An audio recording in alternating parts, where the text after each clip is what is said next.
Welcome. We are going to conduct a structured analysis of the frameworks needed to build a multi-million-dollar SaaS company. Now, a note on our process for this session.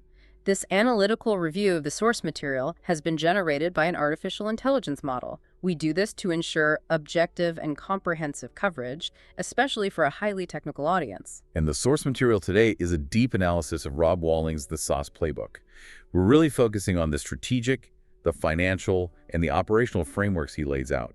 Specifically, how to build a major SaaS company without relying on traditional venture capital. So our mission is to systematically break down the key ideas presented. We'll be looking at market dynamics, pricing levers, marketing, core metrics, and of course, the founder mindset. That's it. The core thesis here is a really strong contrast to the usual narrative you hear. It's not about the high-risk, venture-funded, unicorn or bust story. This is about achieving a multi-million-dollar valuation through bootstrapping or self-funding, or at least a mostly bootstrapped model. It avoids that pressure, that dilution that comes with VC money. And the book makes it clear that this journey doesn't just begin with launching a big, complex SaaS product. There's a prerequisite framework. It's called the stair-step method of entrepreneurship. Exactly. You don't jump to step 3. The logic is you need to build up not just capital, but your own experience first. So step 1 is about simplicity. One simple product. Think a Shopify app or a WordPress plugin. And you market it with just one predictable organic channel. You learn the basics this way. And step 2 isn't about scaling that one product, it's about repetition. You repeat step 1, maybe you launch 2 or 3 of these small products. The goal is that their combined revenue buys you your time.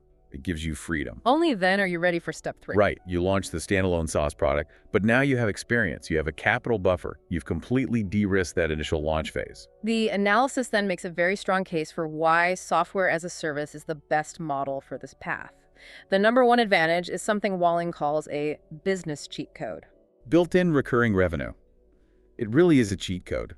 Unlike a one-time sale, SaaS revenue compounds. It builds on itself every single month, creating a kind of inertia. And it's proven to be resilient. Very.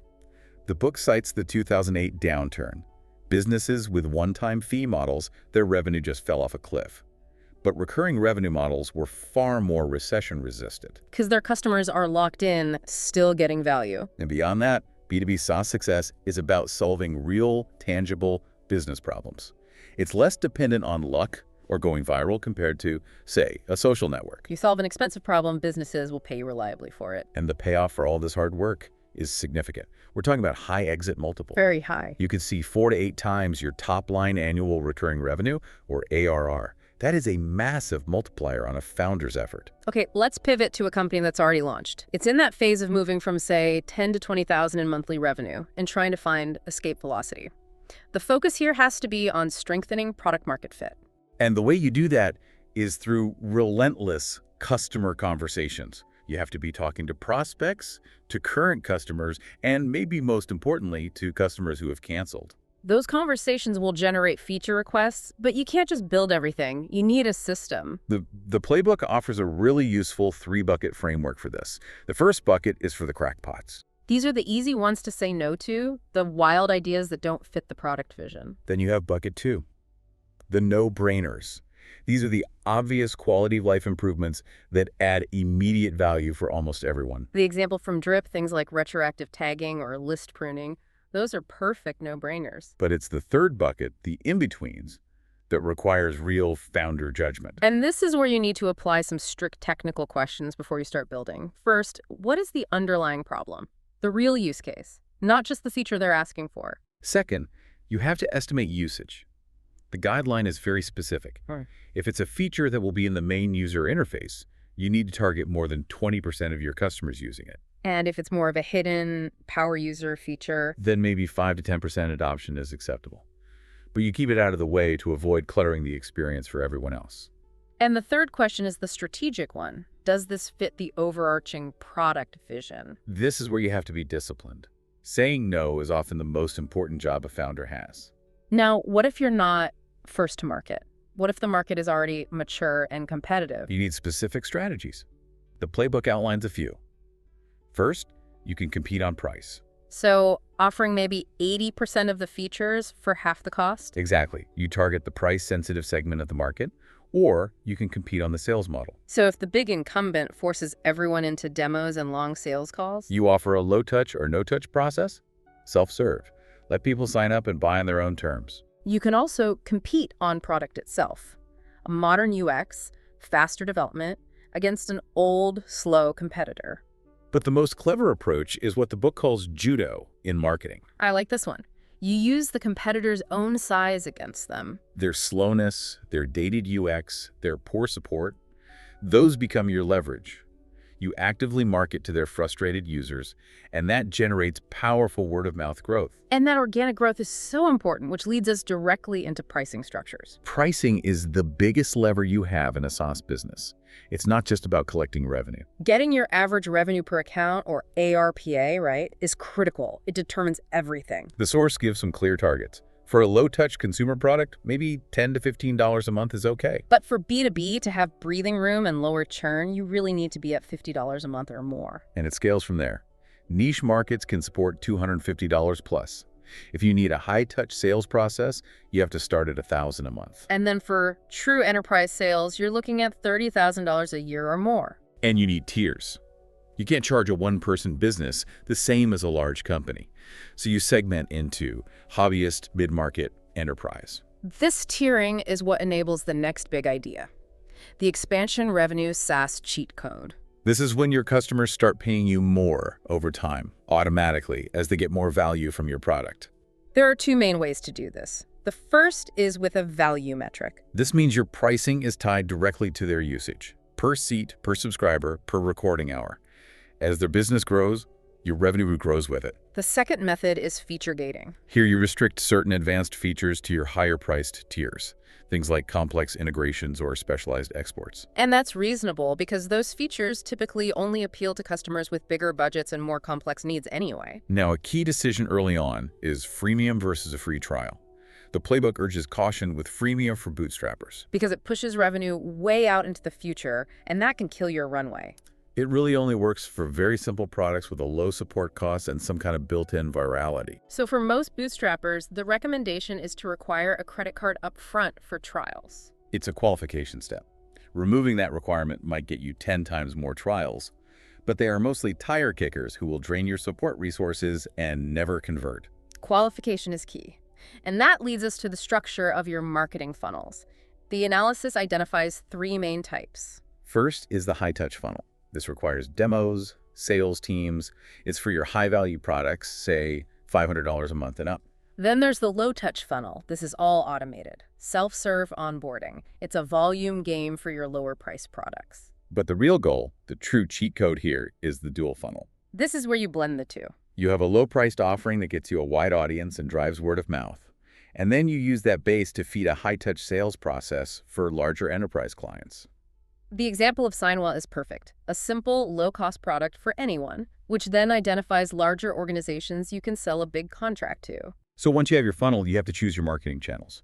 The source lists the big 5 for B2B SaaS. We have SEO, which is the long game, PPC advertising for quick but costly results, and then cold outreach. Integration marketing is also key partnering with other companies. And of course, content marketing. But you can't do everything at once. You have to prioritize. And for that, there's the 3-factor framework. You evaluate each channel on speed, cost, and scalability.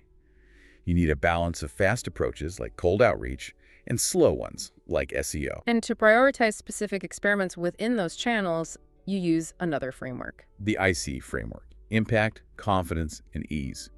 You rank your ideas based on those 3 factors. It brings a systematic approach to your marketing efforts. Okay, now for the part that requires brutal honesty, the metrics and the financial health of the business.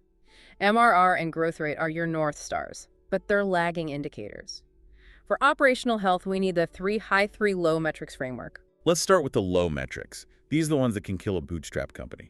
Number 1 is your cost to acquire a customer, or SAC. And the key here for a bootstrapper is the payback period.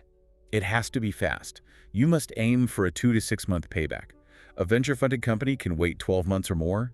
A bootstrapper cannot. You will run out of cash. The second low metric is sales effort. Your sales cycle has to be short and efficient. One call closes or self-serve onboarding. You can't afford a long, drawn-out process for most price points. And number 3 is churn, specifically gross revenue churn. This is so critical. The book is clear. Churn above 10% a month is catastrophic. Under 2% is great. And there's a calculation that shows just how devastating high churn is. The maximum MRR plateau calculation. If you add, say, $5,000 in new MRR each month, but you have a 5% churn rate. You divide 5,000 by 0.05. And you get $100,000. That is the maximum MRR your business can ever reach unless you fix the churn. Hitting that plateau is a brutal experience for a founder. So to avoid that, we focus on the 3 high metrics. First is annual contract value, or ACV. For bootstrappers, ACV is more important than lifetime value or LTV. You need a shorter-term focus to manage your cash flow. Second is that magical metric again, expansion revenue. This is what counteracts churn. If your existing customers are uprating and paying you more, it can cover the revenue you lose from cancellations. And if your expansion revenue is consistently higher than your churned revenue, you reach a state called net negative churn. This is the holy grail. It means your company grows every month, even if you don't sign up a single new customer. The third high metric is simple, referrals. They have the highest conversion rates, the lowest sales effort, and they are the strongest possible signal that your product is healthy and your customers are happy. All of these technical frameworks ultimately rely on the final piece of the puzzle, the founder mindset. Because in the end, success comes down to what you can control, and that's hard work and skill. A founder needs a constant bias toward action. You have to be experimenting, not getting stuck in analysis paralysis. And you have to develop your founder gut, not by making every mistake yourself, but by learning systematically from others. To make sure that action is effective, you have to focus your time. The book suggests the risk versus certainty framework. Certainties are the tasks that have to be done, and you know how to do them. Think bookkeeping or server maintenance. You delegate these. A founder's time must be spent on the risks. These are the areas of high uncertainty. Finding a scalable marketing channel, fixing your churn problem. That's where a founder's unique energy is needed. And finally, there's the psychological part. The book asks a great question for resilience. Am I turning speed bumps into roadblocks? I love that framing. Stress can make a small problem, a speed bump, feel like an existential threat, a roadblock. And the solution is to consciously build optionality. Always have a plan B, a plan C. It helps manage the stress. Funding, if you ever take it, should be seen as a tool to buy you time and optionality, not to fix a broken business model. So this systematic analysis really lays out a complete path. It starts with the stair-step method to de-risk the beginning, moves through high-leverage marketing and pricing, and ends with the disciplined focus on those 3 high and 3 low metrics. It shows that a multi-million-dollar exit is possible through tactical execution and, just as importantly, through managing your own psychology. The density of actionable technical detail in this source material is really something. It is. If you're serious about building a profitable SaaS business on your own terms, we strongly recommend you read the full book. You'll need that deeper context to really implement these strategies effectively. Thank you for joining us for this analytical session. We encourage the friends of the show to subscribe for ongoing actionable intelligence. We wish you a great day.